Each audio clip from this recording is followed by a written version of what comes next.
최종원 낙동강 청장님. 네. 모든 청장님들한테 또 해당되는 사항인데요. 대표적으로 한번 여쭤보겠습니다. 환경영향평가법상의 대행업체에 대한 그 영업정지라든지 이런 그 사유가 있습니다. 아시죠? 네네. 그 사유와 관련해서는 그 거짓 작성의 경우에는 투 스트라이크 아웃, 기타 사유에 대해서는 뭐 쓰리 스트라이크 아웃 뭐 이런 식의 등록 취소를 해야 되는 경우들이 있습니다. 아시죠? 네, 그렇습니다. 근데 지금 보시는 바와 같이 거짓 부실 작성을 해서 저 보시는 바와 같이요. 두 번째 경우에는 등록 취소를 했어야 됩니다. 저렇게 거짓 부실 작성을 두 번 하게 되면 등록 취소를 해야 되고 거짓 작성이 아니더라도 세 번째 저런 사유가 발생하면은 또 등록 취소를 해야 됩니다. 근데 등록 취소가 안 이루어지고 영업 정지로 다 끝나는 상황들인데요. 다음 페이지 보시겠습니다. 이런 사유들이 저 빨간색 표시분들이 다 지금 등록 취소됐어야 되는데 등록 취소가 이루어지지 않고 영업 정지로 그냥 경미하게 가름되는 사안들입니다. 이게 낙동강 청만이 아니고 여러 청들에 이제 걸쳐 있는 문제인데요. 이게 계속 최근까지도 반복되고 있습니다. 문제 인식하고 계시죠? 네, 알고 있습니다. 이게 저는 그 환경 영향 평가가 굉장히 거짓 부실 이런 것들이 오랜 기간 비판받아 왔는데 이런 위법 행정 또는 부실 행정도 하나의 원인일 수 있겠다 이렇게 파악을 하고 있거든요. 요거 좀 심각하게 인식하고 계십니까?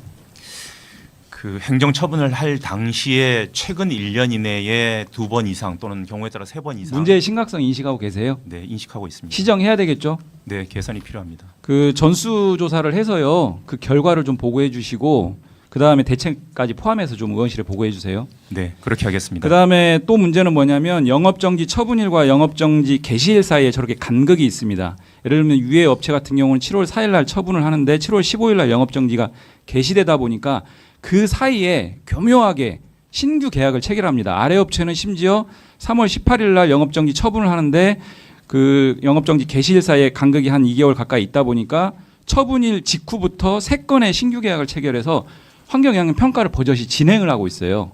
이런 문제도 심각한 거 아닙니까? 그죠? 의원님, 이 문제에 대해서는 저희도 문제점은 공감합니다만은 실제로 처분하는 날하고 개시하는 날 사이에는 자, 그래서 간극이 존재하는데 저렇게 악의적으로 신규 계약을 체결하는 부분들에 대해서는 저는 대책이 좀 필요하다고 봅니다. 네. 대책 마련해서 이것도 같이 보고해 주세요. 예, 그렇게 하겠습니다. 그다음에 거짓 작성의 경우에는 6개월 영업정지 이후에 등록 취소하게 지금 시행규칙상 처분 기준이 되어 있습니다. 알고 계시죠? 네, 그렇습니다. 근데 이런 거짓 작성은 굉장히 심각하기 때문에 조금 더 엄중한 조치가 필요하다고 보여져서 시행규칙 개정도 우리 환경부의 기조실장님 나와 계시죠? 함께 검토해서 이것도 같이 의원실에 보고해 주세요. 예, 다음 질의하겠습니다. 마찬가지로 낙동강 청장님께 질의하겠는데요. 금호강 하천환경 정비사업 알고 계시죠? 네, 알고 있습니다. 지금 그 하천환경 정비사업 과정에서 8현 습지라고요. 람사르 습지로 등록하느냐 하는 거를 검토할 정도로 굉장히 중요한 대구의 3대 습지 중에 하나입니다. 알고 계시죠? 네. 근데 여기에 정비사업 과정에서 환경영향 평가를 하긴 했지만 평가 당시에는 4개의 법정 보호종만 발견됐는데 이후에 여러 가지 그 평가들을 다시 진행해 보니까 12개의 법정 보호종이 추가로 발견됐습니다. 그리고 이 부분과 관련해서는 그 청의 입장에서도 그 보도교 설치를 하느냐 마느냐 이렇게 입장이 번복될 정도로 상당히 좀 논란이 되는 부분이 있고요. 그다음에 전문가 의견, 환경부에서 의뢰한 전문가 의견들을 보시면은 내용 한번 보시겠습니다. 보도교 조성이 생태계에 부정적 영향이 크다. 번식기에는 공사 중지해야 된다. 수다른 개체군의 고립이 우려된다. 겨울철에는 주야간 공사를 지양해야 한다. 등등 공사 자체에 대한 부정적 평가가 계속 나오고 있습니다. 근데 이런 상황 하에서 이렇게 소중한 습지를 한번 훼손되면 복원하기 굉장히 어렵다는 거 잘 아시잖아요. 그렇잖아요. 네. 그래서 이 부분들에 대해서는 굉장히 저는 신중하게 접근을 해야 된다라고 생각을 하고요. 그렇기 때문에 적어도 전체 금호강 하천 환경 정비 사업 중에 보도교 설치와 관련해서는 좀 취소를 신중하게 검토하셔야 된다. 이렇게 말씀드리고 싶습니다. 어떻습니까? 이 보도교 조성에 대해서는 보도교가 필요하다는 주민들의 의견과 또 8현 습지 보전을 위해서는 중단해야 된다는 취소 의견이 검토 의사 있으세요?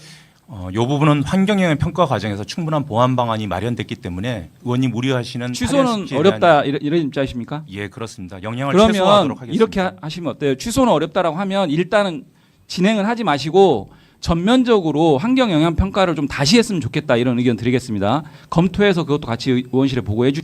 예, 별도 보고 드리겠습니다. 네. 그러니까 이제 참 어려운 점이 있는데 그러니까 마지막 주는 일부는 이제 정리용 일분이니까 그 내용을 충분히 그 상황을 감안해서 질의해 주기 바랍니다. 1분 주세요. 임 의원님 1분 안에 정리하겠습니다.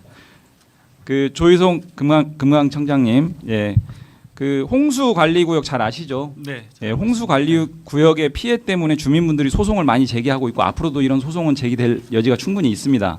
네. 중앙환경분쟁조정위원회에서 조정 결정이 안 되고 소송으로 이제 전환이 됐는데요. 이 부분과 관련해서는 그 땅이나 집 소유자분들이 자기 그 소유권 부지가 토지가 이 홍수관리구역에 포함되는지 여부를 잘 모르세요. 굉장히 좀 어떻게 보면 심각한 부분이죠. 그렇기 때문에 이런 부분들이 소송까지도 이제 진행되고 있는 부분인데 이거는 금강청만의 문제는 아닙니다. 그렇기 때문에 이 부분과 관련해서는 지금 현재 그 소유자들한테 뭐 고시하거나 신문 광고하는 정도로 안내를 하고 있는데 이 정도로는 좀 안 되고 개별 통지를 좀 해서 내 토지가 홍수관리구역에 포함되고 있구나라고 하는 것을 사전 인지하고 이런 부분들이 좀 필요하다고 보입니다. 네, 의원님 그 지적하신 바와 같이 그 주민들이 이제 본인 땅이 홍수관리구역에 포함됐는지 안 됐는지를 아는 것은 굉장히 중요하다는 말씀에는 공감을 하고 있습니다. 지금 이제 개별적으로 통보까지는 안 하고 있는데 그 사전에 이제 지정하기 전에 그 주민 설명회라든지 이제 이런 것들은 하고 있습니다만은 그런 방안들은 본부하고 같이 검토하도록 하겠습니다. 조금 더 그 주민들이 잘 알 수 있는 방법들이 있겠는지 그 방안에 대해서는 본부하고 같이 협의를 해서 검토하도록 하겠습니다. 네, 이 의원님 수고하셨습니다.